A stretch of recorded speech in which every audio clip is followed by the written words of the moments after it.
So, well, congratulations, Brad, for being appointed to the Order of Canada. How do you feel? How do you feel when you heard the news?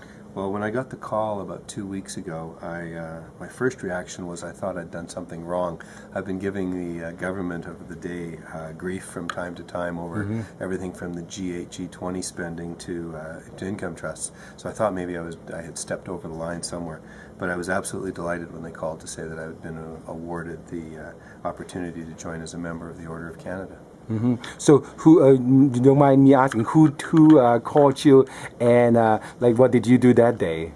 Well, it was just one of the people who manages the program for the Governor General's office called, and what did I do that day? Well, I called a couple people who I thought might have been responsible for the nomination, because a couple of years ago there was two people who were asking me an awful lot of questions about businesses and charities that I'd been involved with, and they said they couldn't tell me why, but they were looking for background information, and I kind of parked that thought. But anyway, I called them and said, I think I have to thank you. And I know for sure one of them was guilty, if you will, of nominating me.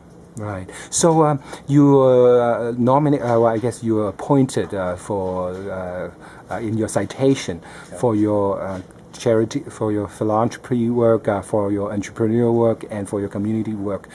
Can you briefly talk about the three areas and what started you in each area, and kind of in a way to inspire other Canadians? I think it's not just an award or honor, the way I see it, is how it can inspire other Canadians to maybe, do good work, and maybe one day they get their own. Well, I've been blessed with there's several things. One is that the values I enjoy, I think, really do come from my parents. I probably didn't give them credit for it when I was learning from them in terms of a sense of responsibility and a sense of opportunity towards community.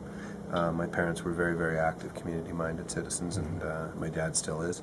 But in terms of my journey as an entrepreneur, there's no question that choosing the right partners along the way has been an influential part of my success, whether it was Jim Davidson and Rick Grafton and Murray Edwards in starting First Energy, or Jamie Mackey when I started Wilson Mackey, or some of the other businesses that I've gotten into with John Brusa and Bruce Chernoff, and I could go on and on, but some great partners along the way. But in terms of my journey as a philanthropist, it certainly started in a most active way when we were using charity to market and differentiate First Energy as a brokerage firm, and the tools we'd invented there, because we really weren't copying anybody, but running free parties and asking for charity checks, and doing trading days where we had our competitors and clients pay us along the way in terms of raising money for disasters, and a whole bunch of very aggressive supportive community done with Partners Capital and the business of and the First Energy Capital were things that we did along the way that was kind of trailblazing, in that we weren't following anybody. Interesting. So it's not only I guess it's marketing with heart, marketing with charity in mind. It's a forerunner to your garden party, I suppose. Well, very much so. I mean, some of my personal philanthropy is done in a very altruistic way, but the business of philanthropy, I think, is done in a very marketing-oriented way. That there's no question that First Energy sought and received some brand development with clients, competitors, staff, community when we were doing our charity work. The work I do personally might not have near the profile, and that's okay. I'm quite happy to let some of that work just stand for its own good. You know, giving while living is far more rewarding than guiding from the grave, and on a personal level. So I've been known as a serial philanthropist in terms of grabbing a cause, working with it, raising profile and raising money as Brett. But as the businesses I've got involved with, it's usually been breadth, many causes over depth, giving a lot of money to any one cause.